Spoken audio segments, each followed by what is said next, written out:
All right, everybody. I'm just going to read you a text that Jake sent me. Oh, A couple of weeks ago when Jake said, "Hey, because we have a relationship with Netflix, so we got to see Love Is Blind a little early. Just watch Love Is Blind. It is good. You're probably going to like Nancy because she's basic." Poodle. I agree. She is basic. She's been basic for 5 episodes. And then you sit down on she's annoying. Poodle. What do you think about Nancy now? I sent you a text last night. Why don't you read it? Why don't you say it? I said she's probably one of the most put together cast members now. Yeah, that's not what you said, so I'm gonna have to read it. I admit it when I'm incorrect. Oh my God. I think I love Nancy now. You use the L word. I might have had a couple vodkas. Love is blind. Love is blind. It's reality gaze presenting. Love is blind.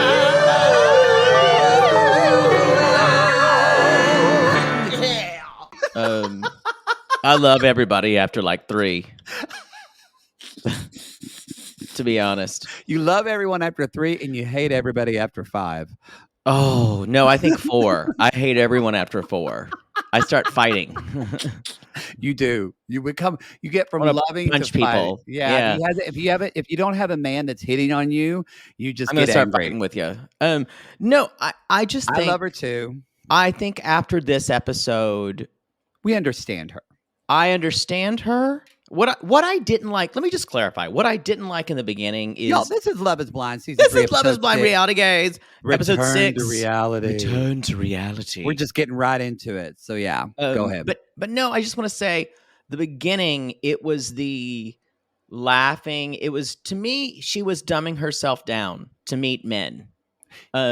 She's a and I'm sure a lot of women think they have to do that, or a lot of women rightly so do that, so men will not be intimidated by them.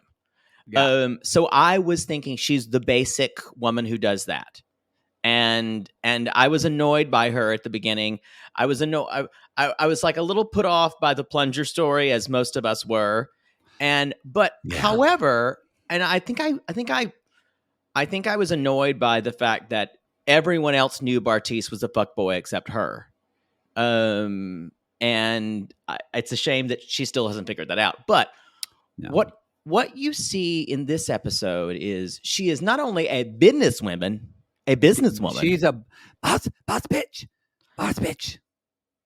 She actually will talk about women's reproductive rights on television, and that, but also and not shout down Bartise for his ridiculous ideas.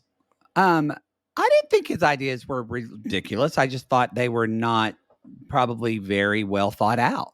That's probably a better way to do it. I don't think he had to really think about it a lot. Most men don't have to think about abortion. However, he was very convinced in them when they started that's my problem here. Well, it's not even just women, her talking about reproductive rights and abortion. It was also just Nancy is talking about real life. I think she's honestly one of the few people out of all these couples that's starting to talk about the specifics of real life. The only other person that's probably doing that is, I would say, SK and Raven, but I feel like SK is talking about the real world and Raven's talking about Raven Planet, where she gets everything she wants in Raven Planet. Everyone does Pilates on Ravinia with a coffee. We do the things that I want. On Ravinia, coffee floats in the air and you magically grab it when you're done with your downward dog. And even though you are living in Berkeley, you will pay half of my rent. You will pay. In Ravinia, you know what? I never pay for my apartment. Good for you. I admire it. God, she's horrible. You get what you get. You get what you can in this world. She does not care about this man. I 100% agree with you. She gives no shits about him. I think what she would tell you is that she is trying to open up her heart and find a situation that works for her. And I don't think romantic love is going to work for her. No, because she probably has a gentleman caller who's already paying for half her rent, and she's like, if I got to get married, you got to pay for all my rent. I totally agree with you. But in the show, what I love is Raven and SK are single-handedly turning the kind of sentimentality of Love is Blind on its head. And I'm here for that. No one else has ever done that in the history of the show. Well, it's only 3 seasons, so it's not a lot. But yeah. But 3 seasons. Yeah. So I'm here for it. I'm here for being practical. But again, that's Nancy. I think Nancy is very much being practical. Oh, Nancy. I love her mom. I love her brothers. I love them all. Strangely, she's being practical in this, but she can't. But not in the relationship. Yeah, not Steve Bartiz. Yeah. We're going to talk about that.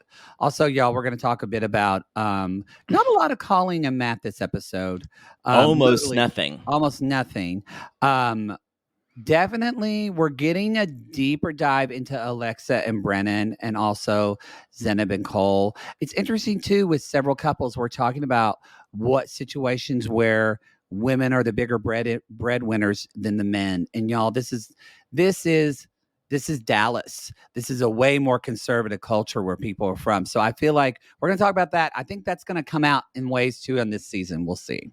This show's good. I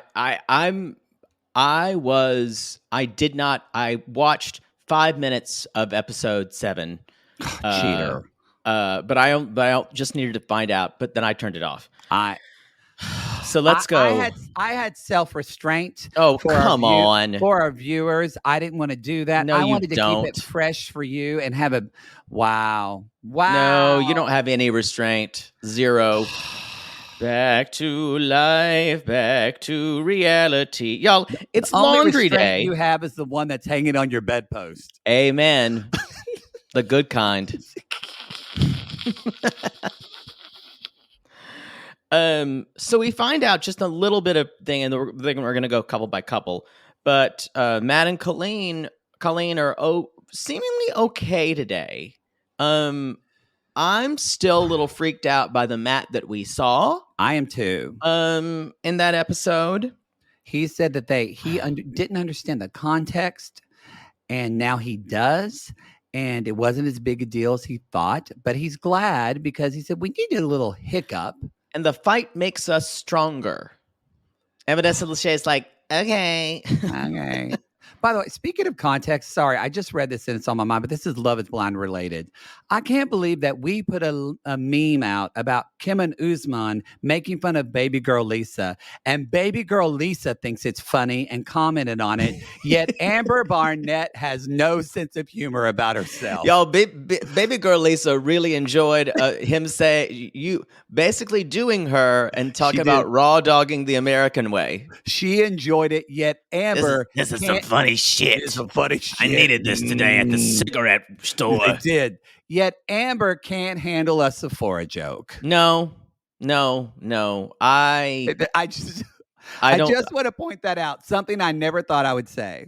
No, I just don't think Amber. I could even see on the show. She has no real sense of humor about herself. She was terrible in After the Altar. Terrible. Yeah. So yes, we do get a little. I love that Vanessa Lachey is just calling her husband creepy on Netflix.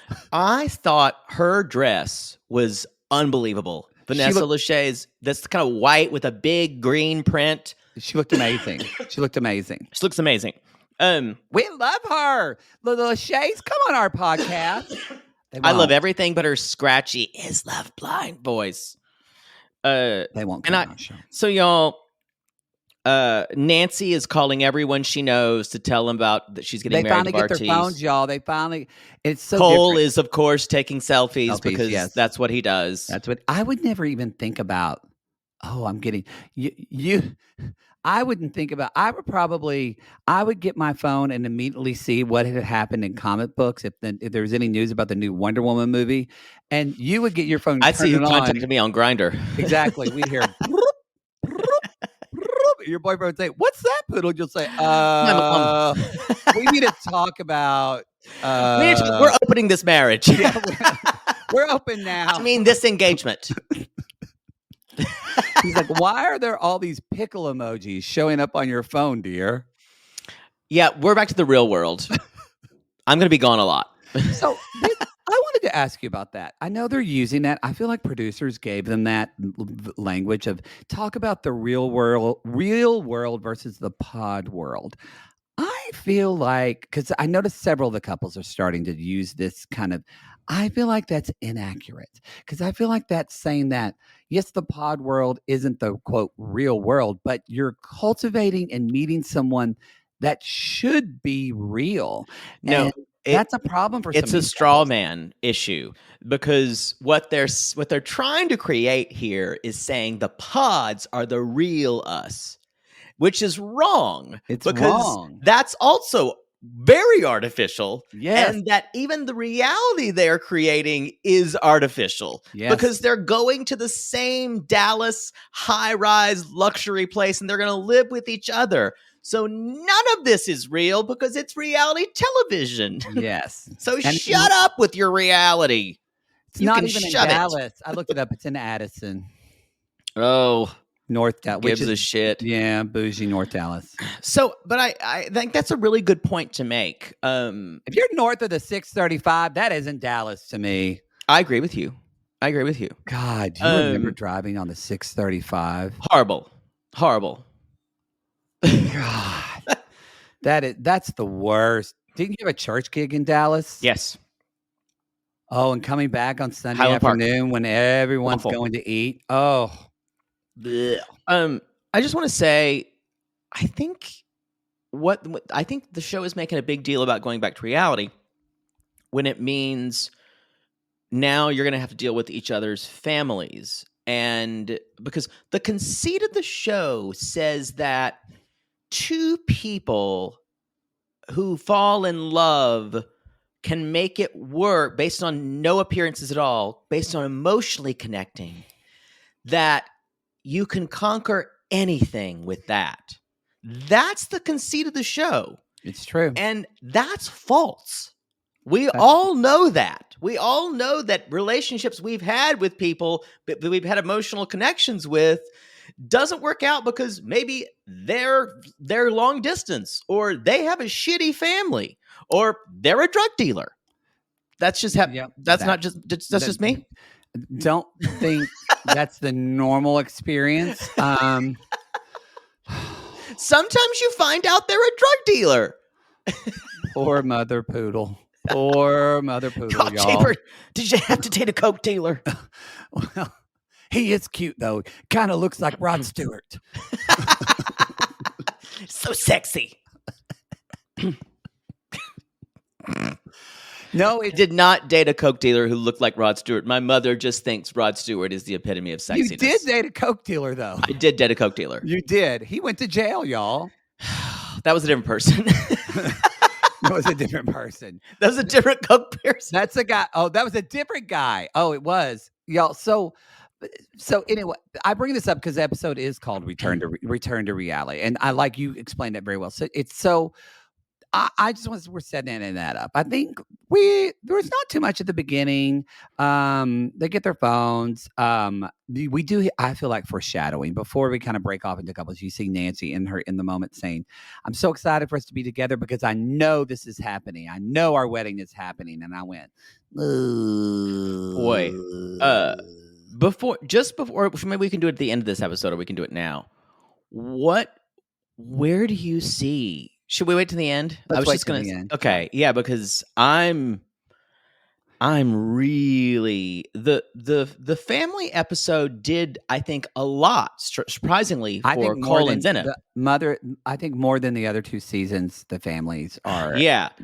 And I'm kind of shocked at what the family did for Brennan and Alexa.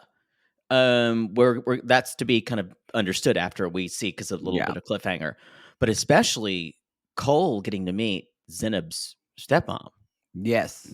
And seeing that. Yes. That was something. And then you see the other side of Bartice meeting Nancy's brothers. Oh, I love him. And it did not go well. Oh, I love Steve. I love Steve and Jesus. But it went a little bit better with her mom. But that mom's a tough crowd, or that family's a tough crowd.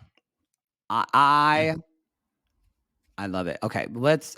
Who do you want to talk about first? We're going to talk. Cole and Zenab were first. Okay, I think because we talked about everything in the meeting. Y'all literally, Colleen and Matt. All right, well, just real quick, they're only kind of seeing with them. They're in bed. The wedding's 3 weeks away. Is hot. His body is hot. I am into his body, even though I'm kind of scared of him.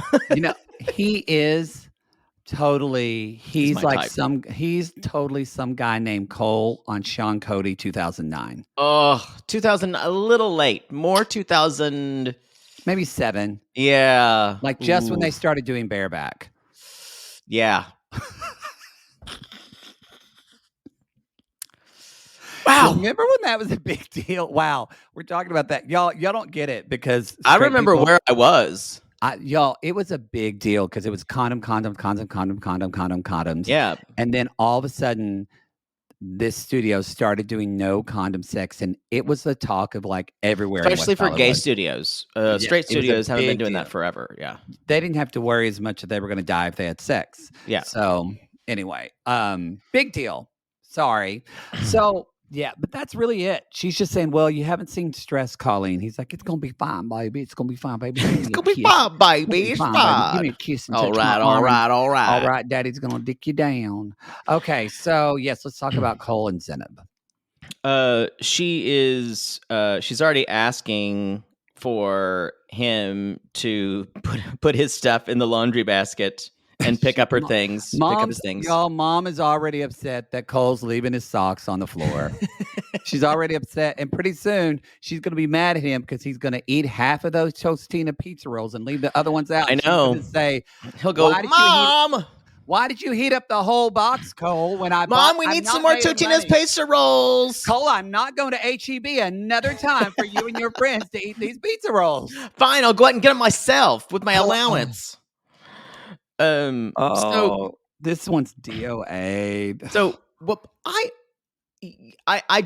think you're right, but boy, they covered a lot of ground this episode. They did cover a lot of ground. But I want to start out by saying, you guys remember last time I said she was negging him, like everything, in a way that is not even feels like she's making fun, because she starts basically saying, "Can we have a rug? It's more than you normally have," and it's just like. I understand she's a beautiful woman. I can't root for her. No. Because it's just a constant negative feeling. This constant feeling that everything you love or like is going to be stripped away from you. Yeah. And I just get to a point where, God. And so I wonder if there was alcoholism or something in her family or just in her pet, only because her behavior habit reminds me of a child of an alcoholic. Of you can't ever really fully enjoy this because the rug is going to get pulled out from under you one day. So the rug that he never had. The rug, yes, the rug that. And whereas Cole came from. I think what's interesting about them is you're seeing someone who came from a really tough childhood from someone else who came from an idyllic one, probably. To an extent, but I think a very ultra-religious one. Very ultra-religious, but in that, like, probably mom, dad, kids, playing football, not like the very kind of like idea. I agree. And not a lot, and hopefully, I hope I'm correct, and maybe I'm wrong. I'd feel bad for him if I was, but a less trauma-filled childhood. Definitely. I think so. And I don't want to discount the idea that people who grow up in good two-parent homes don't have trauma. No, for sure. But I meant that it's not because it doesn't have, but he didn't go through the trauma of divorce. Yes. So that's what I mean by with the two. And also because Cole. She did. Her parents died. I know, but like That's what I'm saying. There, I don't know from Cole's story any big traumas he had. Oh, yet. I see what you're saying. Okay. Because he looks at everything like with the rug. Cole, and this is what's lovable and charming about Cole. And one of the reasons why she fell in love with him, she says, he has a, obviously youthful because he's so young, but he has a joyousness about things and discovery of things, and everything is new and wide-eyed. He can make her laugh when she's being really negative. Yeah. But now that they're in the quote real world, she's thinking about the bills. She's thinking about her job. So she can't go there with him anymore, whereas she could before. We also find out that she basically, this was not on camera. Y'all know how we love this. This is very ultimatum-esque. God, that show's the worst. Earlier I asked him whether if he wasn't ready, he would tell me, and he promised me he would.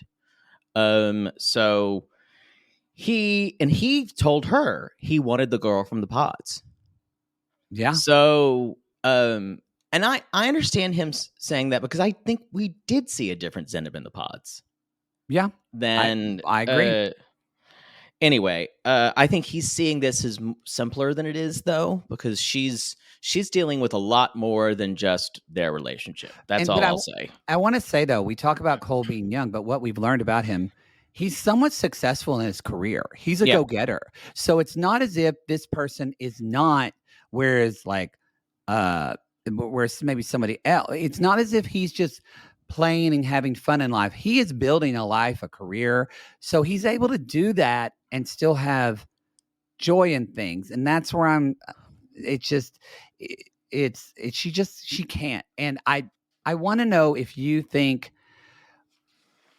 they talk about it later, but how big of a deal is it going to be for her if Cole's family doesn't accept this? A huge deal. I think it's going to be a deal breaker.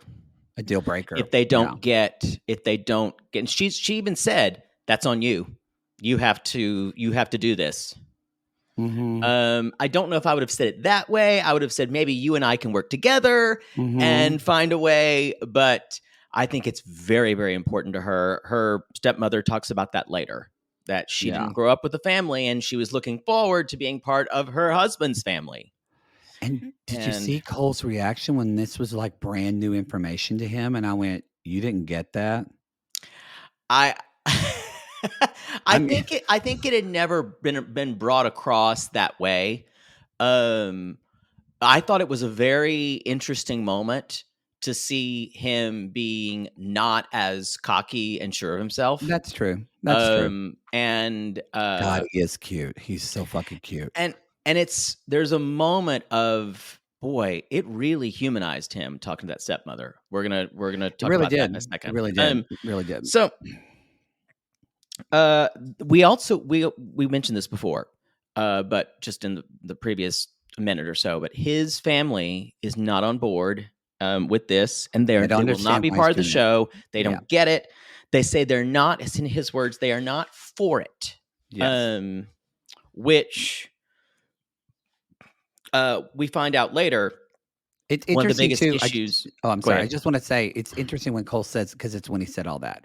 He said, they're freaking out, worried he's going to make a mistake, and he said, if they don't approve, I would feel crummy. And I went, that's an interesting word to use, because I feel crummy like whenever I eat like a bad hot dog, or I can tell you why he used that word. But I think I know why. But to me, in the fact that why it feels like he's not going to see or doesn't want to acknowledge what a deep thing this would be for him. No, that's a child's word, and they weren't able to say shitty or bad. I feel crummy. Oh, that's a child's word. That's true. Yeah, they weren't able to use curse words. They had to say "darn." Yeah, I know exactly. Darn it. I know exactly the kind of family he grew up in. Oh no, I do too. When you say they were our Baptist neighbors. They probably did not. He's probably never watched Harry Potter as a kid. I don't know if he was allowed. I think he probably has by now. By now, but stuff like that. Yeah. And what do you now? It's really hearing that. I think a lot of what you see with Cole of good time is just he's had to develop it. He's had to develop that personality. I think you develop that. It almost reminds me of like sometimes my Mormon friends talk about this, and they talk about it on Real Housewives of Salt Wives. Oh, I haven't watched this last week's episode, but this idea of like you have to put on this happy face because you love the Lord, you love God. God gives you everything, and we can't be in sadness because that's not. I think that's true, but I think he's become the bad boy from talking about sex, talking about from doing this, yeah, and so yeah. Should we just move into talking about going to her stepbrother's house? Yeah, that's all. Okay, stepmother. Yeah. Well, they said this is stepbrother's house. Oh, it is. Yeah. Okay. It's okay. So Ryan is the stepbrother. Beverly and Ryan. And y'all, she's basically raised her. Beverly has raised Zenab since her father passed away. And y'all, this is the one y'all been prayed for constantly without ceasing. Oh, that felt like Lone Grove. And basically, Beverly just comes out and says, "Do you see? Can you see her as your queen? As your queen?" I hate talk like this. Me too. I hate king, queen, all of it. Because it means nothing. It's not, and she asked him a non-specific question. I was very keen in this episode about specifics. Who are these couples are actually talking about specifics, and honestly, we'll talk about this later, but it was actually Nancy's brother that made me aware of this and kind of put a name to something I was feeling. Oh, yeah. He was trying to pin down Bartiz, and he just wouldn't say. There was something that was bothering me about several couples in it, and I was like, what? There's something. And then when he said it, I went, that's it. It's the specifics. And so she asked him this general question. Cole's able to give these general, and we see this on 90 Day Fiance all the time. What are your intentions for my daughter? Will you? And it's this fucking just blowhard instead of talking about what he actually can do. I want to say that I think those questions are impossible to answer. No, and so a hemming and hawing non-answer is about all you get. What I thought he had a decent question that he actually just gave a certain answer. What he did say is, I can always, even when we're fighting, I can have a moment to say, I still love her in the midst of that. So he chose a negative and made a positive out of it. That's specific to me. Yeah. But I agree with you. I think a question saying, do you see this woman as your queen, is that I don't think that's, I think you're only going to get empty answers. No, yeah, I agree. Empty question, empty answers. And then she basically says communication is the most important thing. And what do your parents think about this, Coley? What do they think about this? Well, they're more upset at me. And she's like, oh, Cole, let's go outside. Me and you have a little talk, get to know each other. Now, I think this is important, actually, as someone like, and this is specific, where she just says, tell me about your faith. And he's able to tell her kind of how he grew up. His grandfather, I believe his mother's father was a Baptist preacher. And the parents do not like them living together. That's one of the biggest issues. One of the sticking point. Yeah. And I love that Beverly said, she goes into, well, this is going to make Zenab, basically, I'm using paraphrasing, but she says spin a little bit. And I'm really glad that Beverly brings up, because she might think maybe they don't like her because of her skin color. Right. Because Zenab has thought about this, and it's from what we know from Cole, it's probably from a very white Dallas family. Probably. And so this is a very good concern to talk about. Well, I think what should help her know this is they weren't behind him before the show. Yeah. So I think she was worried that Cole might not want her to meet his family because of that.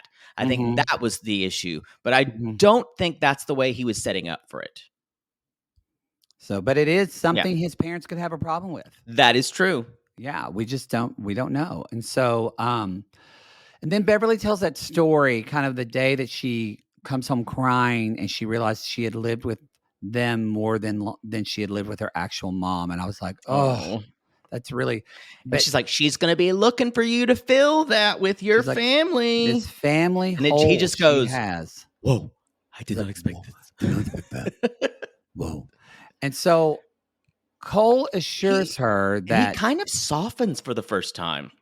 Well, he definitely, he says, I didn't, he's like, whoa, dude, I didn't even think of that. He does do that. Oh, wow. I don't know, but in a smaller way, but yeah. But he did have that. He does say she's going to love my family and they're going to love her. And the next thing, y'all, after they get over this initial hump, Lord Heavenly Father, please bless Cole. And Father, we just want to come to you right now.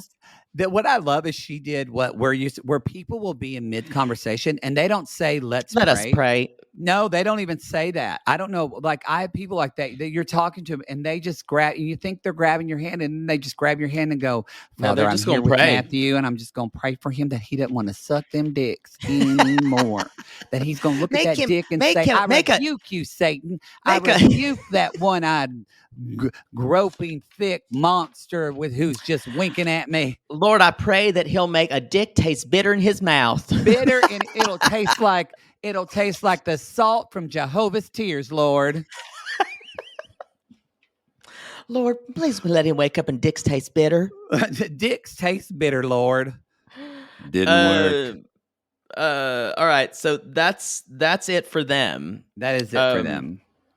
So let's move on. My next one is Alexa and Brennan. Yeah. Yes. And y'all, they're moving in, and she's like, my closet's twice the size of this one. So, y'all, if we didn't know by now, and they go to her house before. Family's house, and seeing her house. Yes, but we saw her house before they move in. That was a little, and see her family's house. They come from money. They're not fucking around.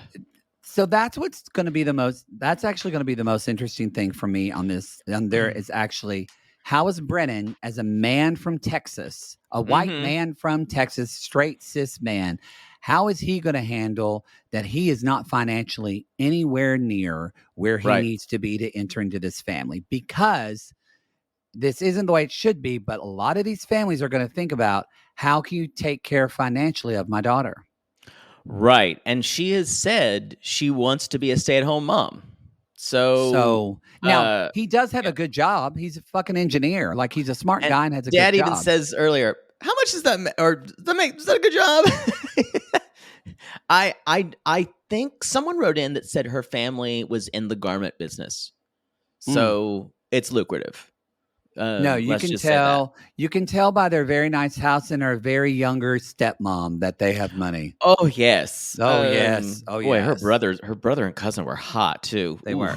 So first they go to her apartment, which is they bring up it's a high rise, and that's where they start with her talking. Dog Tito. Tito, that's Jake's favorite drink, and then Brennan basically says he talks about his student loans and $32K, not bad. That's not bad. And he talks about how he grew up from humble, and maybe her parents did too, but he talks about how they would not have eaten, that basically he's if the grandparents if it wasn't for his grandparents helping for them, he's saving money to buy a house. And Alexa's like, well, could we get a house in a year? And he says, yeah, I think so. And then Alexa says the most dreaded word in 90 Day Fiancé. And what is that, Poodle? Pernerp! Pernerp! She says pernerp. She wants otherwise a prenup, as we refer to as a pernerp. Oh, no, a pernerp. Yes, pernup. It also was a Lalu thing, too. Now, I am shocked that Brennan this is not a plot point. He's like, yeah, I'll sign it. I'll sign it. She's like, what do you want? He's just like, your love. You've got more than me. And I went, and that's okay. And I went, can this man get hotter? Yeah, I think he's gonna do it right now. It seems like he's gonna do anything he can to be with her. He seems very much in love with her. And I'm afraid to think anything else because they're like, there's such an almost sure shot this season, and I just want it to happen because I like both of them. And they make you cry. They do. I want to also say that she tells him just outright, and I think this is one of the things he loves about her. I want to be comfortable. I do not want to worry about money, and that's just the way it is. I want to be able to travel. I want to be able to do these things and buy things. And I want to be able to, and it's great that she's saying this without, think about, I want to contrast with someone like Zenab. If Zenab had this thought, she would say things like, it would be kind of in the background. She wouldn't be as overt about it, but it would come out passive aggressive. Mm-hmm. And Alexa's just saying it out loud. She's just saying it. Yeah. Yeah. But without being, and just matter of factly, this is the thing. These are things I need.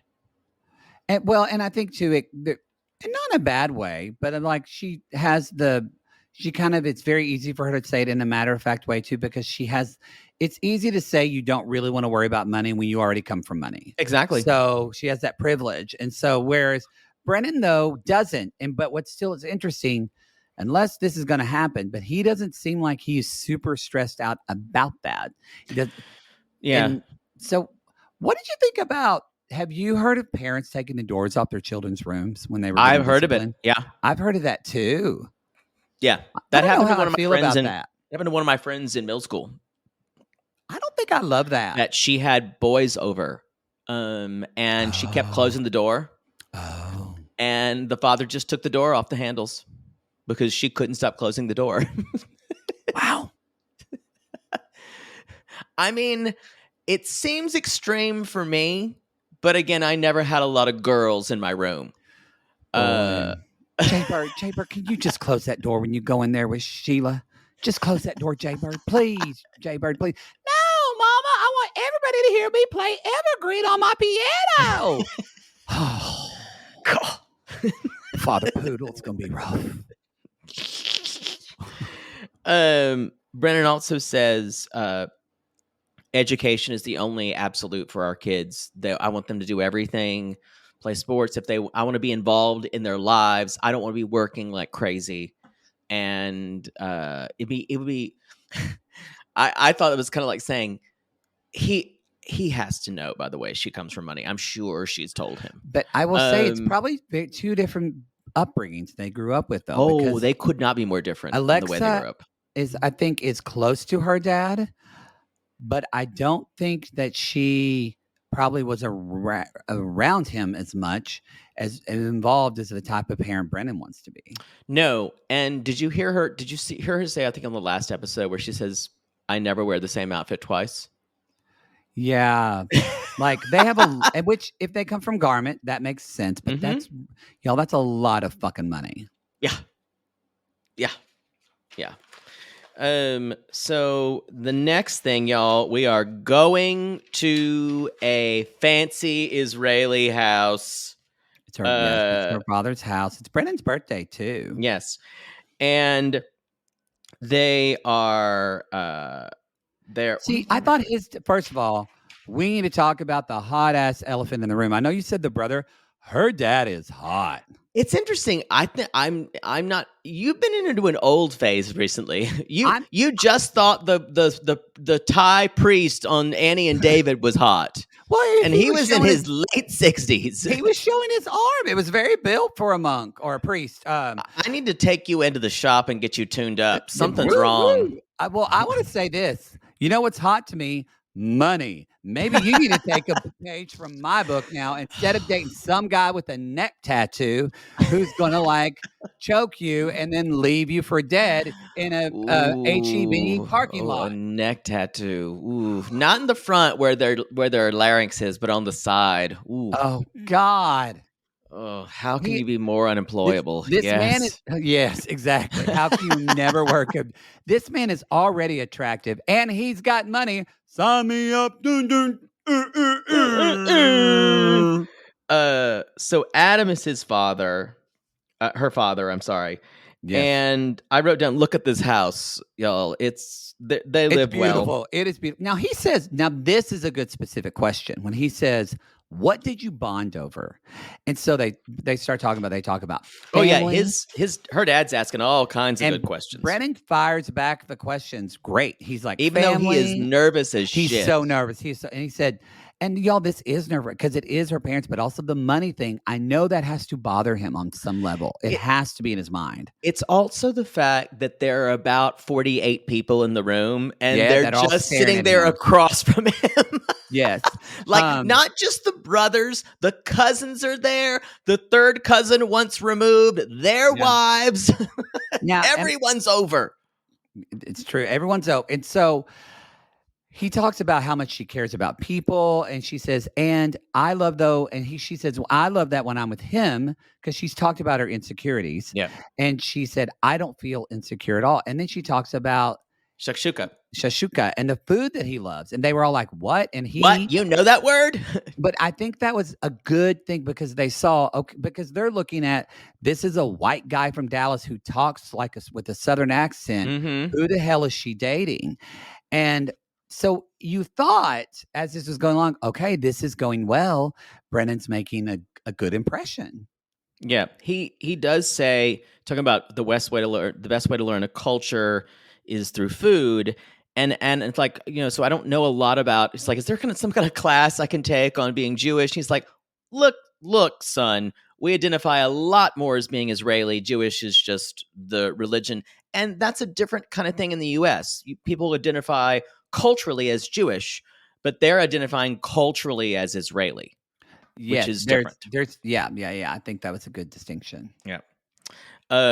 So it's how many serious girlfriends do you have? These are great questions. Great. Yeah. He said, did you ever have marriage on the table? He said, no. Oh, they were firing them, and he was trying to hit them back. He was hitting them back. And so, he's water treatment engineer. That's what he does. That's probably a good job, but he probably works for the city or the state. So it probably has a really good pension, y'all, and good benefits. I would think like it's a $200,000 job a year. No, it's in between. It's not six figures by any means. Yeah, I don't know. What am I saying? I'm a musician. You don't know fucking at all what you're talking about. Oh. Okay, I just did a Google. Whoa. I did not expect that. Whoa. The average water resources this is according to salary.com. So who knows? Salary.com. Who knows? It's like those net worth things. Like one of my friends who literally can't find a job. She's a host and her net worth is supposed to be $2 million. Yeah, all those things aren't right. They're terrible. They're not right. It said I was worth $11. That's right. That's right. So the average water resources engineer, it says in Dallas, Texas, as of September 2022, is $71,000. That's what I was thinking. Yeah, with a range of 60 to mid 80s.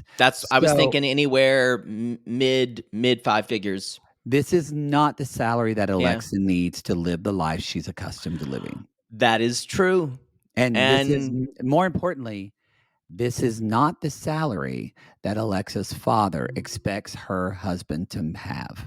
That is true. I think she will wind up using a lot of her own money here, or if they get together. Suddenly, because Brennan's a smart guy, suddenly Brennan's not going to work as an engineer. He's going to work for Daddy's company. Yep. Ain't nothing wrong with that. Okay, we're moving on up to the eastern, to a deluxe apartment in the sky in Dallas. So so then they're grilling the fuck out of him. Grilling the fuck. And so Brennan says, he even says, I'm a little nervous right now. Did you notice they ask him, so do you have a car? He's like, no. And they're, I mean, I have an SUV. I have an SUV. Yeah, but no, but yeah, but no, no. And Dad just looks right at him and says, I just want you to know, Alexa's not a simple girl. You're gonna have to do a lot more. And she's like, and you know what? She's not going to be married to a chump. Also, they go off to the side. So in the next he says, I want to have a private conversation, and that's all we're saying because that's all you were supposed to watch. That's all I saw. Oh wait, did I write some more? And that's the end of that segment. We're done. No more words. Fine. And then y'all, Adam starts rubbing Brennan's leg. Okay, I'm into this. God, and then the cousin comes in with his curly hair, and it's just like, who knew? What are you doing? Okay, this is gonna be a long episode, y'all, because we're not even halfway. And I have lots of notes with Nancy and Bartice. Do you want to do them next? Them or Raven and SK? Who do you want to talk about? Let's do Raven and SK first, and finish up with Nancy and Bartice. All right. So the kind of the way they start is that he's talking about this episode is a lot about his Nigerian culture. And so he talks about they're going to go to the Nigerian grocery store. We don't know this at the time, but it's because his mom's going to cook a dinner, which looked really good. So don't forget one of the big details, that this is the huge detail. She says, our communications and kind of like intimacy has really done a lot, but the goal is to wait till have sex until we get married. Yeah. Whoa, good choice, Raven. Well done. I would too. If I was in Love Is Blind with a woman, I would wait until after I get married. Connie and I have been talking, and I've just been so busy now that I'm back at the church playing for that playing that org. We're going to wait till the Lord puts us together before we decide to really bring our union together in a physical way. And I don't want to mock this. I'm saying I don't want to mock the idea of people waiting. Yeah. But I think it feels like she's doing it to put off having sex with him. But it feels like it because it is. Because it is, yeah. Because it is. Actually, I don't think people should wait till they're married, period. I don't think it's a great idea. But regardless, well, people have religious implications for it. So I know, but I'm just saying I'm just saying you don't share their beliefs. Yeah, so I think I don't either, but I can understand. I can understand when I don't like to wait till the second date to have sex. Yeah. We're aware. I'm just saying I understand where people are coming from a religious conception, and I think do what you want to do. She's not, y'all. She's coming from here we have someone who honestly has presented themselves kind of in a sexual way in the pods and talked about this. Really interesting. Can you elaborate? She talks a lot. Well, because she talked a lot in her conversations with Bartice, how the physical, and she often would get in relationships and be physical. That's what Bartice was talking about. So she talks about this. So I thought it's interesting that this was something clearly, it's just so obvious she's not into this guy, because she talks about when she's into someone, it's hard for her to turn that off. Because she said at one point, like when she was talking in the pod, she said, I have to think differently because I'm not able to see them. I'm not able, they're not able to see me. I agree with you, but with SK, she hasn't been that way at all. That's what I'm saying. The way I'm proving a point that it's even so, it's kind of like where everyone can see Bartice is a fuckboy, but Nancy, right? Everyone can see that Raven's not into SK except for SK. I agree with you. I wonder if we did we see Raven dating anyone besides Bartice? That was it. Just those two, really. Okay. And you don't know who brought it. But she did say something. I forgot exactly. But she did say something in the moment of something that's saying that, like, usually I lead with physicality. I agree, but I think everything she's done since she's gotten out of the pods is to move away from physicality. Especially even with Bartice at the pool. Yes. So, but that's what she's really masterful at. That is, you're looking at this going, are you doing this because you're trying the experiment, or are you doing this because you don't want to touch your fiance. I can't think it could be argued either way, and that's what's so masterful about it. That's what's so masterful about it is that it's an audience member you don't know, and she will. Girl, I'm clapping for you. I admire the hell out of you. Whereas I for sure think it's y'all. She no, I agree with you. I think she's putting off sex as long as she can. But I'm saying she's doing it in a way what could be arguable one way or the other. No, that's what I just said. Yeah, she's doing it in that we don't know. And so Yoruba, he's teaching her Yoruba. Yeah, he's teaching her Yoruba. Which I think is cute. She's trying to make coffee this morning. It's not going well. And she's like, oh my God. She's like, I didn't sleep well. I heard you talk to people from Nigeria. And he's like, yeah, they don't really know about time zones. She's like, I love you, but I love my sleep more. And I went, I think you love a lot. We could make a list of a lot of things you love more than SK. More than SK. I'll be honest, though. That would really piss me the fuck off. It would me too. It would me too. And y'all, Raven was... These are major poodle vibes because she didn't sleep well. I don't sleep well. I'm not really nice to be around either. And the way I like, she's like, I'm in a new place. I don't really sleep well in a new place. Mm-hmm. When the neighbors are loud, I don't sleep well. And she's like, late night calls from Nigeria. And she's like, I'm already having a bad morning. And, she's in a fucking state. She needs coffee. And then she also says, yeah, I don't really make coffee. I'm kind of that girl that orders it off of an app. And I went, oh my God, you're so just. There are tons of people who do that though. I know, but I think there's a basicness to her as well. Kind of like she's that basic, like I'm the out especially too when she describes her life. It just seems like it makes me wonder, kind of like in Bartice, I think there's more to her. But I bet her life isn't that interesting. I bet it's not. And I just don't think she's a very interesting person. What do you mean by interesting? I think she's shallow. I think that in the way she describes, and I think that she thinks about just today and doesn't really future think at all. Interesting. In a real okay, way. I could see that. I would posit that most of the people on this show are what we would call shallow. But I think that like her and Bartice, I can see why they again connected at first because they both, I think, have a lot of similarities that just come out in different ways. But I think she is always going to date people that need her more. Then 100%. And that's a type of person. I think we've never had a Raven on this show before.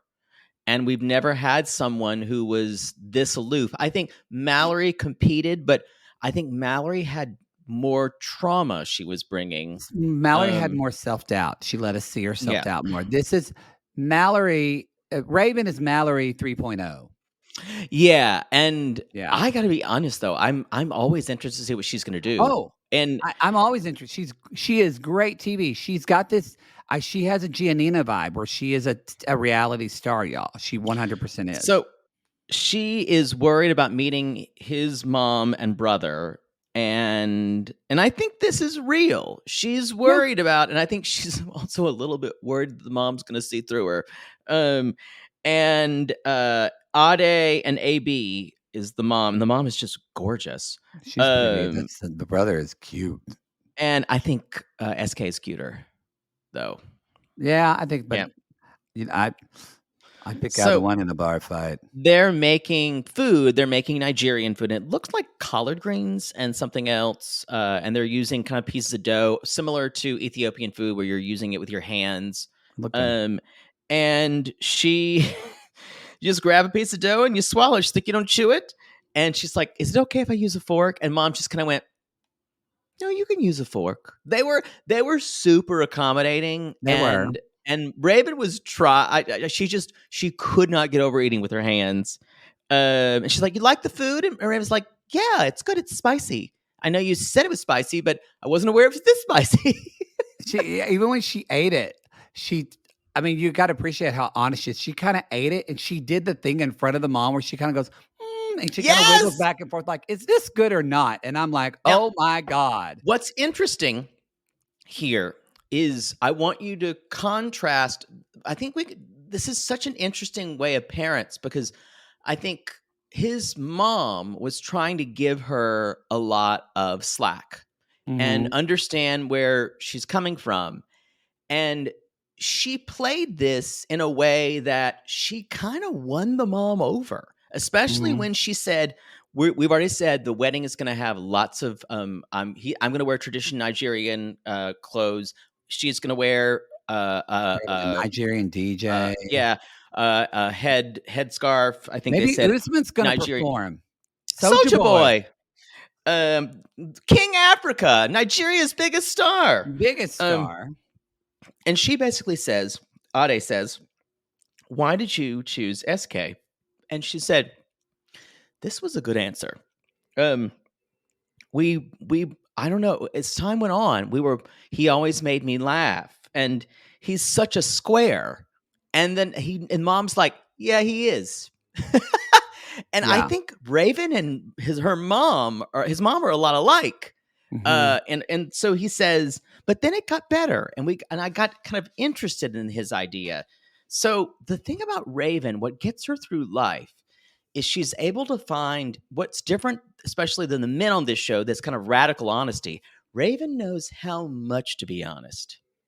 She knows how much says the exact right thing because she's trying to read people the right way.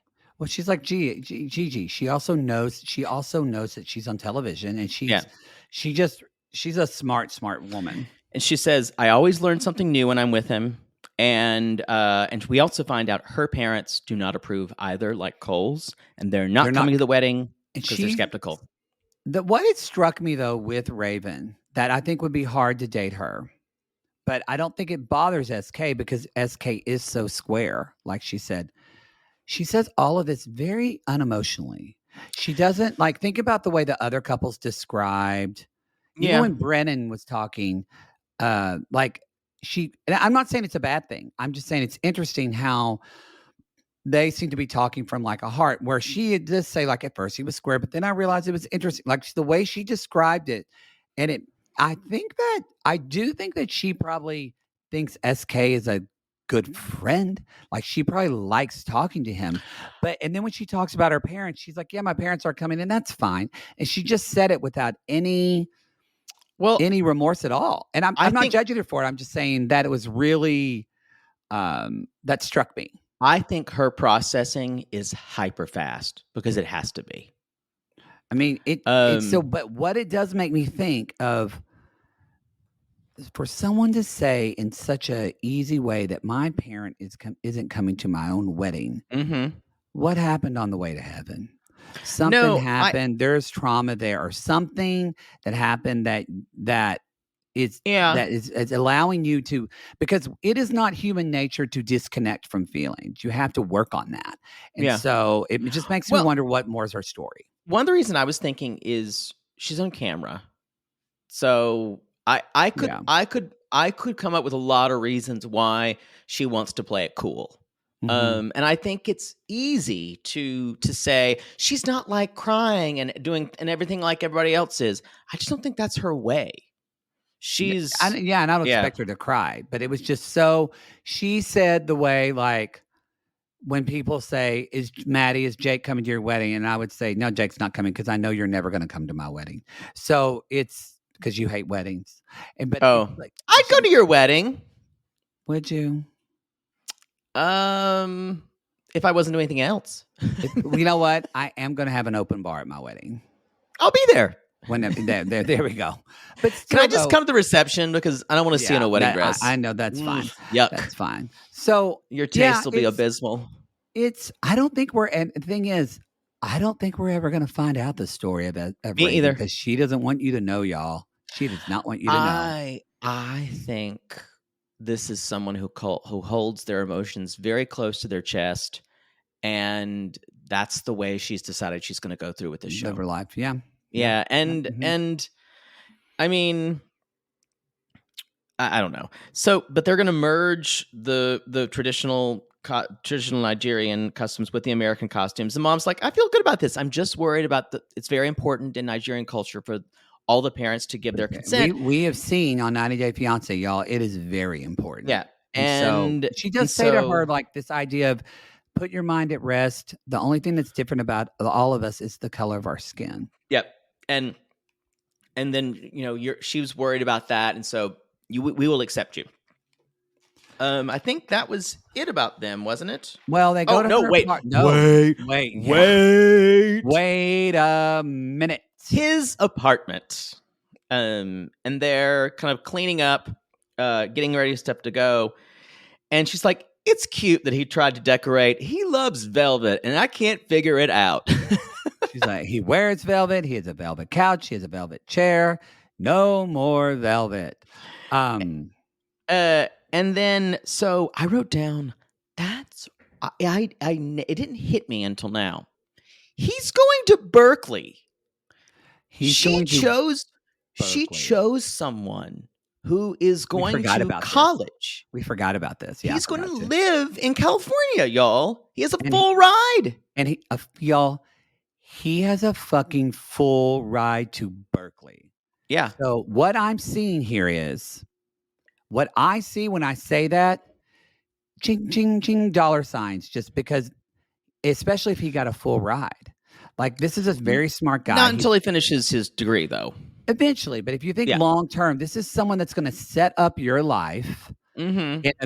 Because for most people, unless he just decides to become part of he accepts a board like a nonprofit or something like that. That's and you'll make, if you're a big nonprofit, you'll make some money at. But like, what does he do for a job again? He does. He was data analyst. He worked with numbers. I think it's data analysis or something like that. I think too. Okay, hold on. I'm looking up. While you're doing that, I'm gonna. So he's leaving for school, and she's like, "I love that for you," and he's like, "But not for us." And then he says he's going to make money. He got his BA from Baylor and is a data engineer for companies like General Motors and JP Morgan Chase. Yeah, he'll make money then. And he's getting his MBA from Berkeley. Yeah. Yeah. Not fucking around. He's not fucking around. So he basically says, she says, I'll keep my apartment because it's very close to my job, very close to my work. And there's no reason to keep this place, she basically says. So I assume he will stay with her when he's home from Berkeley at like Christmas and summers and spring break. And this is a good situation she's got herself into. She basically, Then he says, I'd like to reduce my expenses and I'll have to live like a student for a while. And she kind of looks like, I'm not reducing my expenses. She's like, that's not going to work. She's like, I mean, I don't have a lot. I'm not a very expensive person. I don't have a lot of things I pay for. I mean, just my rent. And then, my personal trainer. My nails. My hair is $500. And then, I also I do that, like, acupuncture, chiropractor. She's like an LA person. Yeah, the healing tank where I float in the water, I go to Whole Foods and don't look at prices. I don't look at you guys. That's insane. I don't care how much money you make. If you go to Whole Foods and don't look at the price, you are... you're either you're an idiot or you're living the dream. We have y'all. I call Whole Foods whole check because if you don't know Los Angeles, we have a kind of a health food store here called Erewhon.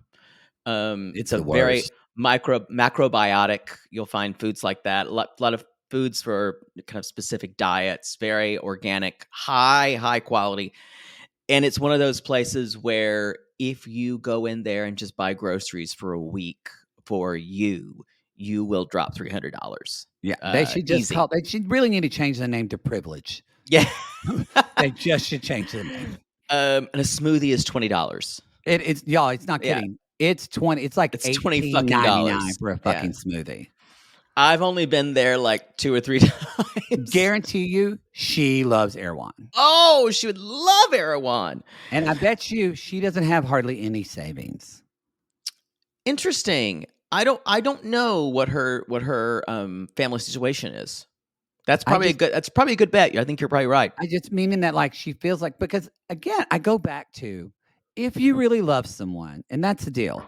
If you really love someone, set them free. I mean, I'll give her credit. If you love someone, you make compromises, and you also say, wow, my person got a full ride at Berkeley and is getting his MBA.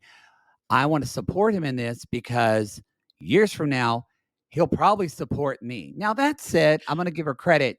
They've known each other for 2 weeks, and they don't have this history. So it's not like they've been in a 3-year relationship. Yeah. So, but that's what's so interesting about this show. And again, this whole idea of the real world quote versus the pod world is that because there wasn't really any thought or process, because even we as an audience were like, oh yeah, I forgot about that. It's like, this to me would be a huge factor in determining if I was going to be with this person or not. I think Raven is making us question the whole concept of Love is Blind while we were watching the show. I agree, and that's why I am so glad, because I think Raven is behaving like a lot of people would be if there wasn't anybody on the show they really liked being with, and your choices were Bartice or SK, who she met and is attractive, but it takes her longer than a week to disarm.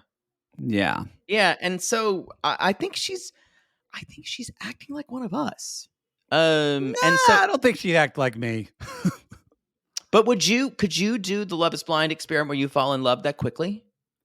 I wouldn't fall in love that quickly. I think I would, no, actually, I totally think I could fall in love that quickly. Yeah. I'm a fucking Pisces. I couldn't. No. Yeah. No, I would not be able to. And so I did, but I think a lot of people would. So I think she's acting like some people, a lot of people, but I don't think I think probably like half and half. If some people could probably, I think that's a good question right there. It's just, are you the Love is Blind type of person? Yeah. To ask yourself. She even does say, would I like the traditional split finances, have a kid, blah, blah, blah. Yeah. But I don't think that's going to be in the cards right now. And she does say, well, if you're not living in Dallas, you need to pay half my rent. And I went, what? That was something. To me, that was all. That was a chess move that might have cost her. I think he's going to be willing to do it. I think he's going to do it because he's still. And then I went, when she said that, I went, oh, now I know why you're not sleeping with him. Yeah, because you've got to give him you're giving him a goal post, and if you sleep with him and it goes well or bad or what, you're worried he's not going to want to stay with you. See, I don't know. Not to be in love together. I think SK or Raven's just writing this out. I just need to get to the end of the show with this guy. I think it's less about the sleeping thing is all based on her comfort level. But because I totally disagree, but go ahead. I think no, and it's not because I honestly do believe she's comfortable with it, but now what she has made up in her head, I think now is she now SK is kind of unsleepable with, because she likes him in a way that she likes him intellectually. And she needs to now, because of she would need to quote unquote be in love with him to sleep with him. She can fuck any guy she wants. I think you're giving her too much of ethics, honestly. Okay. Because I think looking at her life, looking at what she's pieced together for us, that she has been with men that have given her things that she still has. Yeah. I think she's withholding sex because that's the only and the biggest card that she has for any type of control in this relationship. I'm not saying you're wrong. I'm just providing another alternate explanation that, because you could be right. I'm just saying that I don't see her having I literally see her. She's just like, how can I get my Instagram big? How can I get the most bang from the buck of this show that I can get? Possibly. But what she always has is plausible deniability for And I don't blame her. everything. Again, yeah, that's what she's, and I And don't blame. I just want to say, if she's like, I want to stay on this show for what it is and blow up, I don't blame her for this, because this is a stupid thing to do, to think that you're going to meet someone in 3 weeks and Right. marry them and be on Love is Blind. So she is kind of, whereas you said she's making us question, I actually think she's what happens when the players start controlling the game. that's true. I think the whole concept of Love is Blind only works for about 12 to 15% of the population. For sure. Yeah. And I think most people would have a problem doing it.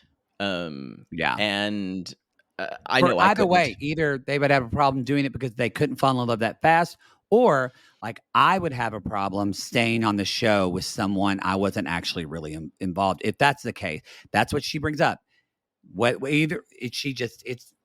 She's great TV. I'd stay to the end. I know you would. I know you would. I would not leave without another second of screen time. I would eat up that camera. And so we just don't know if yeah. Let's talk about Nancy and Bartise, and then I'll start. Y'all get your shoes off the bed. Both you and Nancy Bartise, get your shoes off your bed. Don't do that. Well, sorry, Nancy. I've only had guy roommates before, and usually my roommate Chad and Ned, we usually all just lay on the bed together, circle jerk each other with their shoes on. Boy, they keep talking about how big my arms are. He came off this episode like he's 20 years old. I think he is. I think he's pretty immature. He's a conundrum, though. He's someone he has his masters. Like, he is work. It's not like he's a loser or a deadbeat, but you would think he's a loser when you talk to him. I know you pushed back against this term. His arrogance bothers me. He thinks he can go into any situation and make friends with anyone. Mm-hmm. Especially, he goes into that situation with his brother. He's like, sure, let's talk. Mm-hmm. He's barely nervous, and the brothers call him out for it. He's acting petulant with them. I don't disagree with the behavior. I think maybe it's arrogance. I think it's more, again, I don't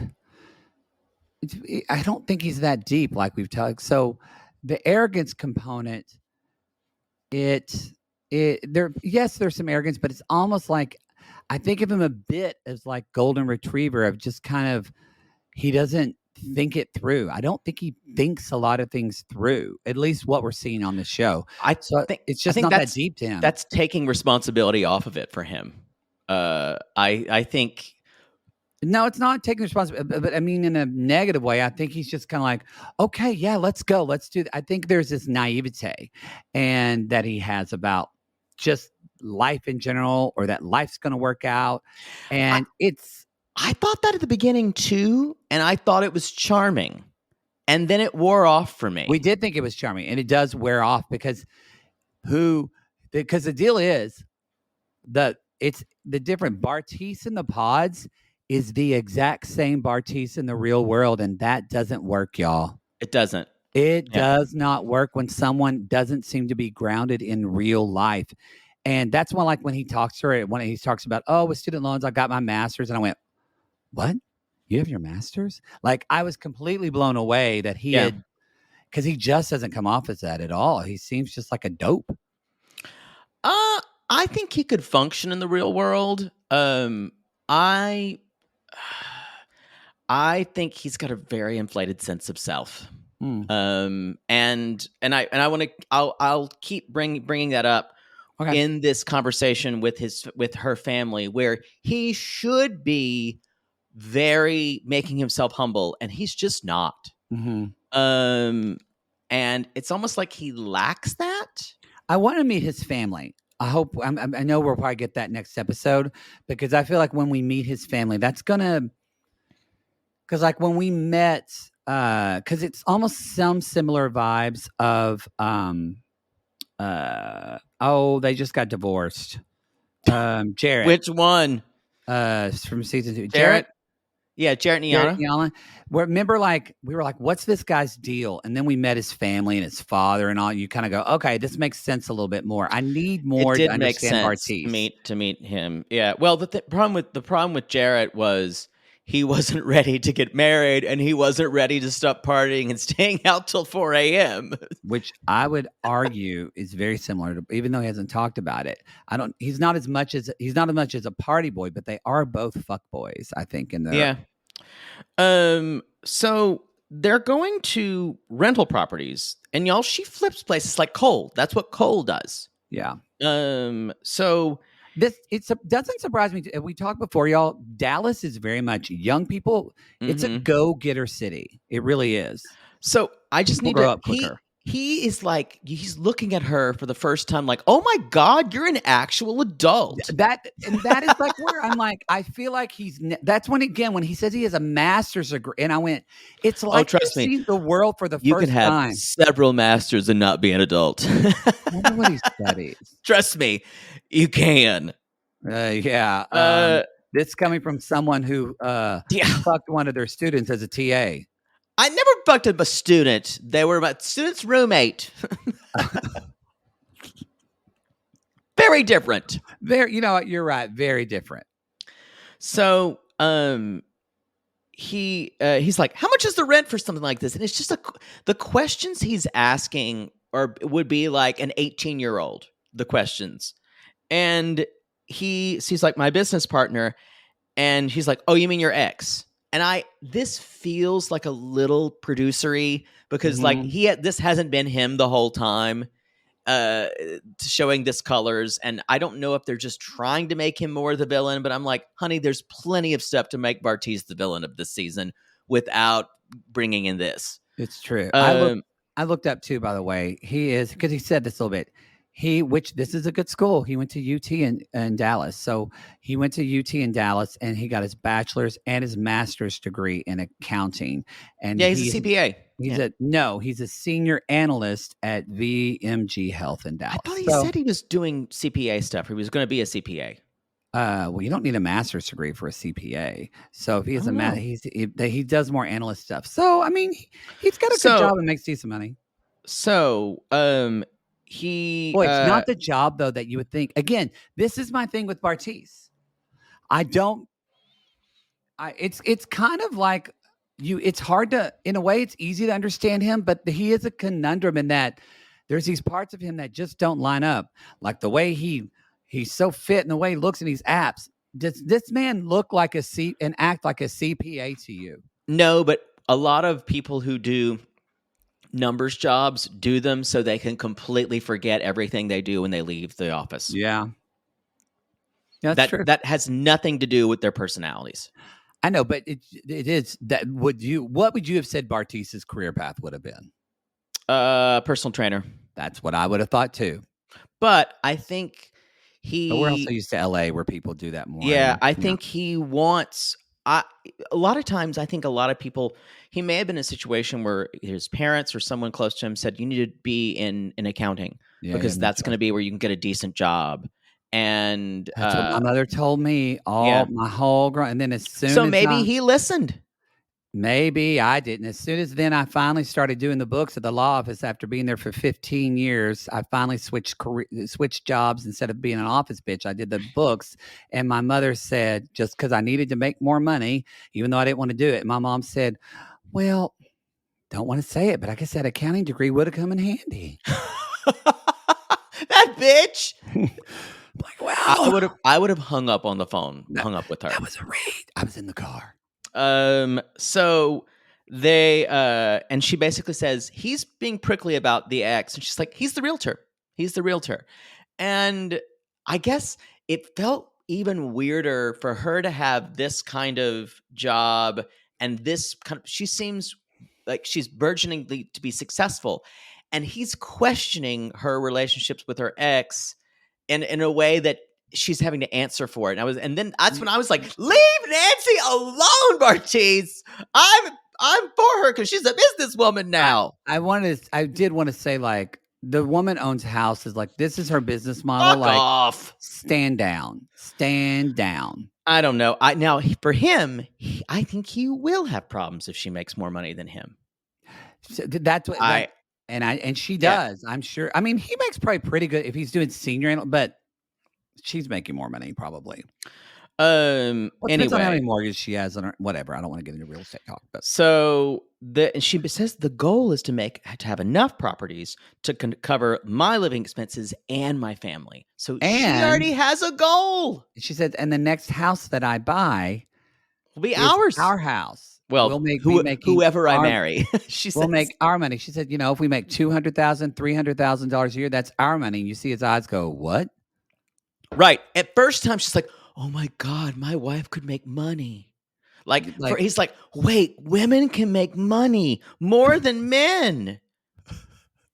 I don't know if he meant that, but it does seem like, again, it's just like, I guess I just thought they would have talked about all this before in some whatever. Because you wouldn't ask even in the pod what I know they probably didn't show it because it's boring. No, he wants to talk about Raven being a smoke show more. Yeah, like you want to keep talking about how it makes sense for you to be with Raven instead of acknowledging you have a fucking, like, as Darcy says, boss bitch wife who has her shit together. Boss babe. So y'all, we are meeting Nancy's dad and brothers, Steve, and I wrote the others. Jose is the other brother. Yes. Jose. Jesus, sorry. Jose is her dad. Jose is her dad. Jesus is a brother. Yes, sorry. And the brothers are like, we got lots of questions. Let's take you out back. Boy. Now, I've been there where a pair of brothers I've met in a situation told me they got to take me out back. It's a different kind of situation, I think. Oh, okay. All right. So Jesus and Steve are talking to him. They never asked anything. Yeah. They let the bodies do the talking. So this is a good question. What makes you think she's the one? And Bartiz says kind of an empty answer, like you'd expect. He's like, she makes me happy. Again, him. Yeah. So it's all about him. This is a terrible answer. Yeah, it's a terrible answer. And then Steve says, we want to say this before. I do want to say Nancy says before she said, I hope him and my brothers don't get in a fight and they punch him. And she was like, just kidding. Not really. So like we knew going in that her brothers were going to go hardcore. And Steve just says, that seems a little bland to me. And I go, and that's I'm leaning in. I went, that's it. It all feels bland. And this is where I was talking about.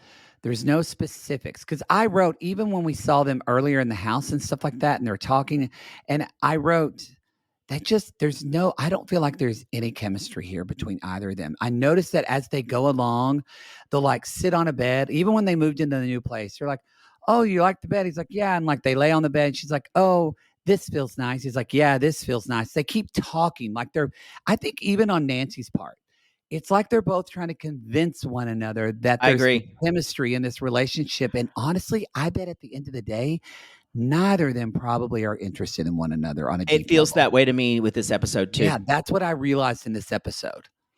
If I had to say who would say no, I think the chances are higher for her to say no. Yes.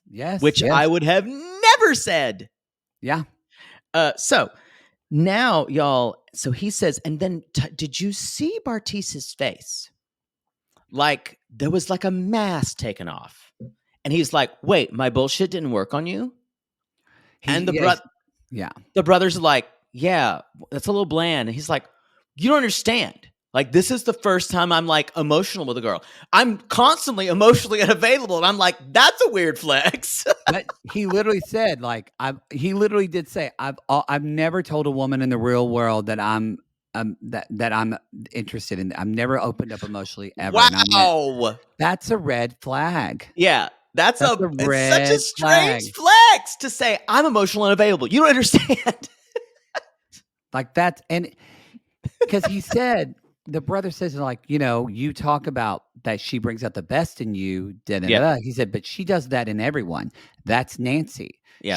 So what is it specifically to you? And he can't answer that. And then the brother follows up and says, well, what if she gained 400 pounds? Would you And care? y'all, his head starts to spin around. Now, in kind of like with Raven. It's not a fair question. It's not a fair question. No. Somebody, what they look like, that's what you say when you've been with someone for a year and it's not a fair question. It's not a fair question early on because Bartiz says this, but Bartiz should have just said, I love her regardless. Love her regardless. Instead of saying, that's the answer. Well, hopefully before we get there, I can get her on a workout plan and she doesn't have to get 400 pounds. I can put her on a diet and hold a piece of cheesecake in front of her on a fishing rod and hope she runs off of it on a treadmill. It's the worst answer. It's the worst answer. Did you notice him getting argumentative with the brothers?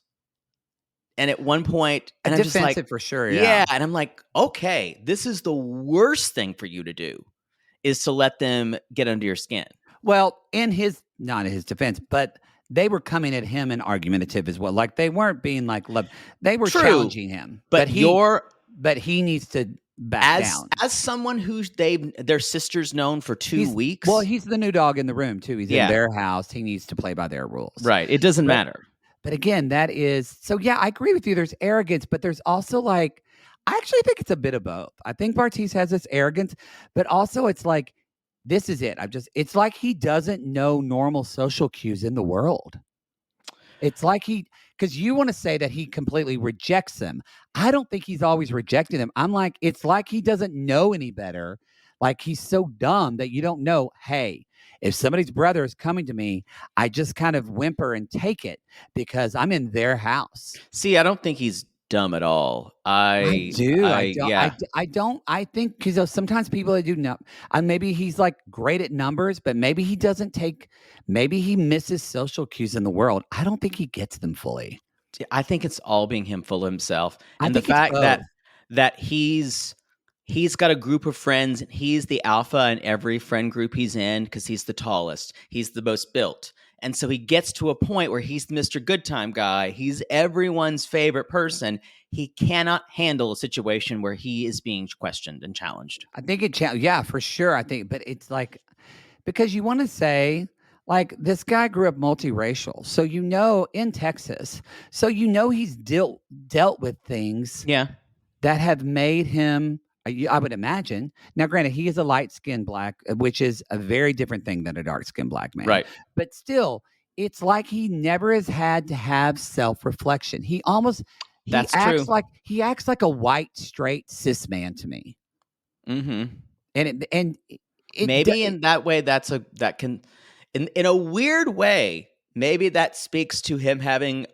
Maybe he didn't experience a lot of racism growing up. I don't know. That's where I'm very confused about Bartiz. I need to know more about his life. But anyway. He hasn't really let us know. He hasn't. Except really boring story that he told Raven. That Raven worked out too. But now I don't blame her, even though it's a horrible thing to do. I'm telling y'all. It's horrible. I'm telling y'all, I will defend that workout session because... it was still shitty to do. I need to talk about my favorite person this episode, and that's Edie. Edie, I don't know what I fucking love her. We should say the brothers are like, yeah, okay, we'll go along with it, but it seems iffy. And Bartiz says, okay, I get it. And Steve's just glaring at him. So, but yeah, we meet her mom. We meet her mom, Desiree, and then Alicia, I think is her friend. Alicia.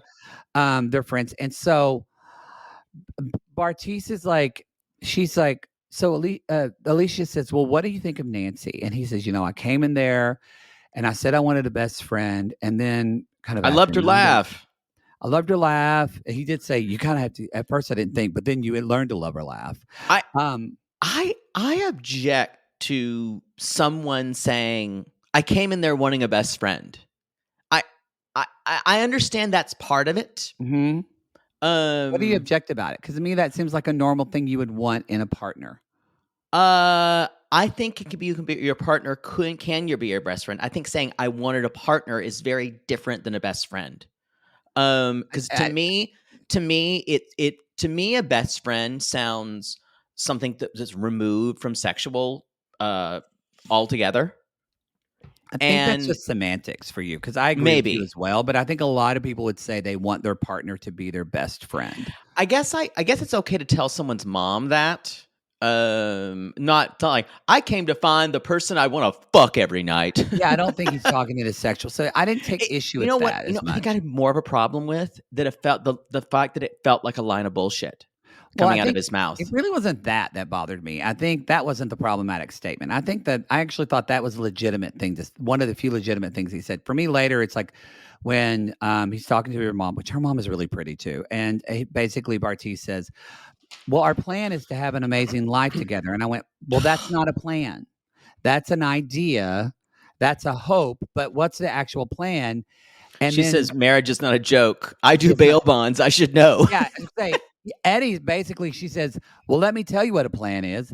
How much debt do you have? She just starts fucking crunching numbers to him. And she's like, we don't give away money. She goes into all of these. And yeah, like you said, she says her job and she says, and my job is, as a bail bond person, I read people. I learn them. I deal with criminals. I can look in their eyes and tell if they're lying to me.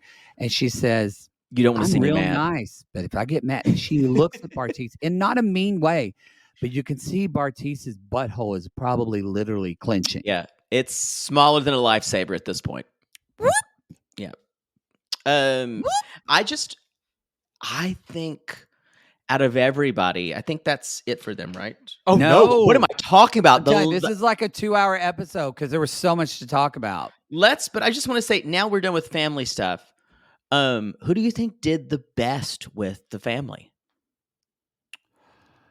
Well, we haven't seen all of them. We haven't seen them. But on this episode, probably Raven. Yeah, she did. But I also feel like Raven had an advantage because she had someone who culturally wasn't a Dallasite. Mm-hmm. Yeah, that's a good point. We've learned, and oddly enough, we've learned quite a bit about Nigerian culture from 90 Day Fiancé. Yes. And so this kind of intellectual way Raven thinks about things is way more accepted in Nigeria than so I would say either her or Cole. Yeah, I was going to say it's a toss up between those two. Yeah. And then I don't think Bartiz did himself any favors with Nancy's family. No, and I think the person who has the biggest hill to climb out of all of them is Brennan. Yep, I agree with you there. For sure. Yep. He's the one. Brennan's the one who should be most scared. I agree with you. I think out of all of these families financial. So far, that her family is going to be, if they have a problem with him, they will not want her to get married to him. Yep. Y'all, let's talk about abortion. That's what I bet Vanessa Lachey loved this conversation as a producer. I could not believe I watched this mouth agape. I could not believe what I was hearing. I was screaming, "Go Nancy, go Nancy, go Nancy" at the end, because y'all, she handled this in such a way of asking him his and then like systematically dismantling his beliefs in front of him, but also saying it's okay that you have them. And it was, I loved it. Welcome to the world of women every day having to dismantle. Exactly. Yeah, because I disagree with what you said at first. I think Nancy is anything but basic. I think she's actually. I agree with you now. At the beginning, though, I did not see it. That didn't record. Could you repeat that again? I said I agree with you now. I'm sorry. Cut out again. Can you just do it one more time? Anyway, you can go fuck yourself. But you're telling me you expected this from the first episode? No, not at all. Okay. No, not even her. I did not expect for this to be talked about on Love is Blind. Period. No, period. Yeah. Period. So, but y'all, because we just had this in Love After Lockup, and we recognize, y'all, I'm glad that reality TV because fictionalized TV hasn't done it yet. I'm glad that reality TV is truly being real, and that conversations We're about talking about women's are bodies now because of fucking Roe v. Wade is in question, and so that's why it's not in question. It's done. Or it's done. Yes, we should be having these conversations on television. It should be conversations in every media. Yeah. Should not be avoided. Agree. So I'm glad that they're talking about it. So they're talking about kids, and they're like, "Would we have a nanny? Is it okay to have a nanny?" He's like, "Oh yeah, I don't think that was a question that he ever expected to be." He's like, "Sure, we'll do a nanny." Sure. And so he's thinking like a 2 Can she be not attractive? Because that's going to be an issue. I'm going to tell you that right now. They need a manny. So he says like 2 to 4 years. She said maybe a little earlier for me. She said, because I am 31. Yeah. And so, but again, she says like she's talking about birth defects after 36, and he's like, "My mom had me at 36." Again, I'm like, stop telling her. But I didn't know. I didn't take that as an arrogance thing, though. I took that as he said, "Oh, my mom had me at 36." I never even knew that was a thing, and I'm like, how do you not know that's a thing? Like, I just am like, all you read is ESPN in the world, and that's it. That's what I'm saying. Like, this guy he's not like he's relevant in today's society to me, and I don't know what it is. How do you think he got through then? I don't know. I don't know if he's, yeah, because of the way he looks, but I don't know if he's just a numbers guy. I'm just like, what sand has your head been in this whole time? I also don't think he listens to what, especially what women are saying. I just don't think he listens. I don't think he listens really to anybody. So, she said before, I saw a lot of complications with their job. I think she was a nurse before. Am I mistaken? I think I remember hearing her say she worked like a nurse tech. Yeah. Yeah. And then basically she's like, she's a lot, and I wrote down, I could try the second time. It's better. I don't know what that means. I could try. What do you? Oh, I know what she said. If I had a baby with Down syndrome, she's seen a lot of complications. She's like, I think it'd be better for everybody if we just try it again. In other words, have an abortion and try it again. And he's like, I don't agree. It's totally, no, we'd love that baby, blah, blah, blah. And he's like, and she's like, I understand it's not just my decision. And that's when he goes and says, what I think about unplanned pregnancy is you get one pass. And I just went, okay. Tell me what you think of unplanned pregnancy, Bartise. Because he says you get a pass because you're young. I don't think you can do it again. And he said, I think he goes into. Nancy says, that's interesting in the most fair way possible. When I just know she wants to scream, oh my God. Well, because she talks like, she's like, well, what if you get raped or someone pokes a hole in the condom? And she's like, he said, well, of course, that's different. I wasn't talking about that. I think he was meaning like, but this is the conversation you have to have with every person who is pro-life in your life. And you have to talk with them and you give them exceptions and they'll say, but that's the exception. But that's the exception. It goes in that thinking that a lot of people think that, people get that people don't put serious thought into getting that abortion is birth control. There are a lot of men who still believe that. And so, well, I would argue and say there's a lot of women who still believe that. Well, in this country I think a lot of men say that because they don't fucking know. A lot of women believe that. I don't think they know.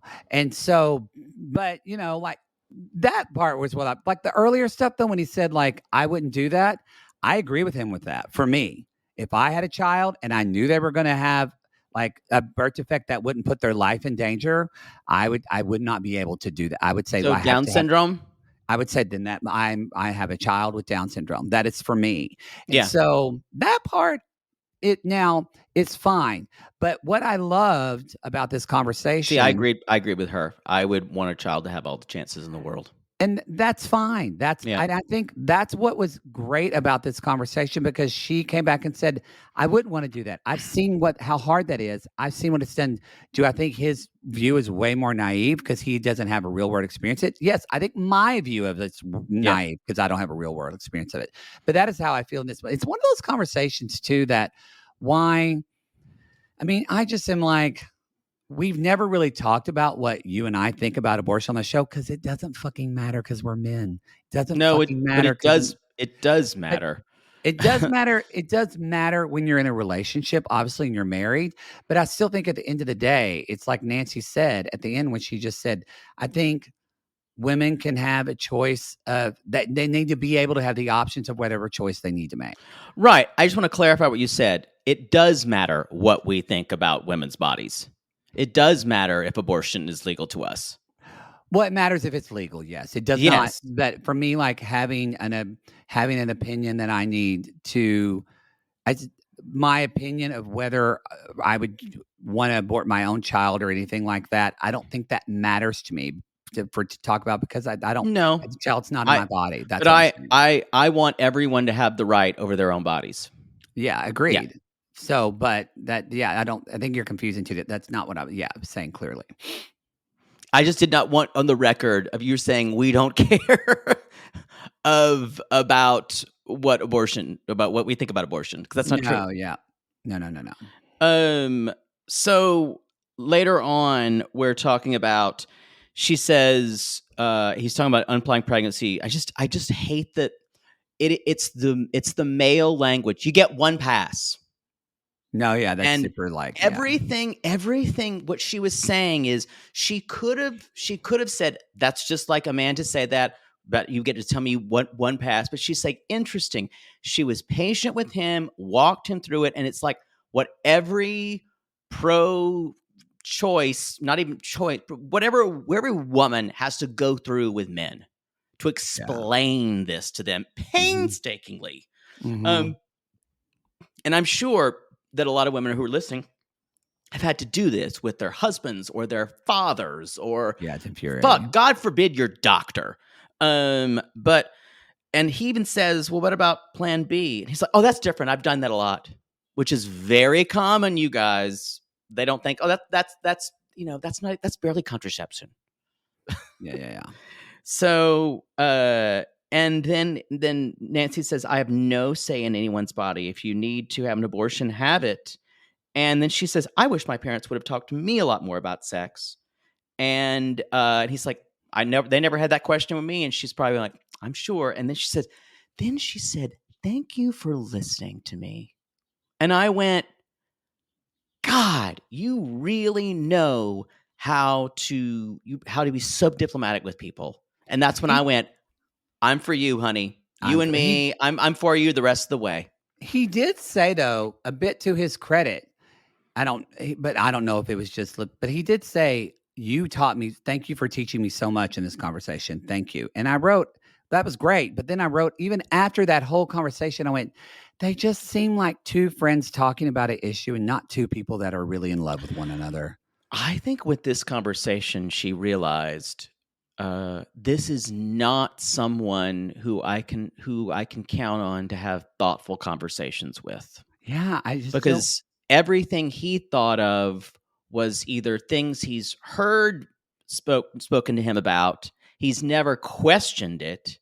He's never, and he's 25 years old. You're getting to the age where you should have to have your own opinions about things.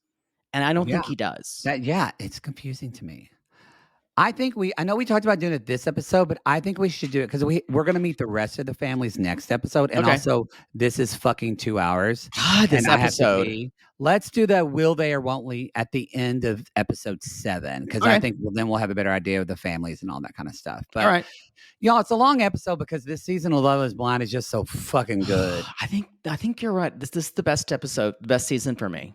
Yeah, that we've had. Sure. It's good. All right, everybody. And thank you for joining in, y'all. Thank you for becoming a Reality Gaze Plus member and jumping into Love is Blind. You're also going to get that By Curious on this $5 tier, and you're going to get all of our class lists of our old 90 Day Fiancé, as well as any other binges from Netflix, like Bling Empire and all that good stuff. Go to if we ever do another season. Well, no, you can listen to the old ones. We're not. You can go to realitygaze.com, y'all, for all of our shit. I've got to pee. We've got to go. Close it out, Poodle. Until next time, when we answer, is love blind?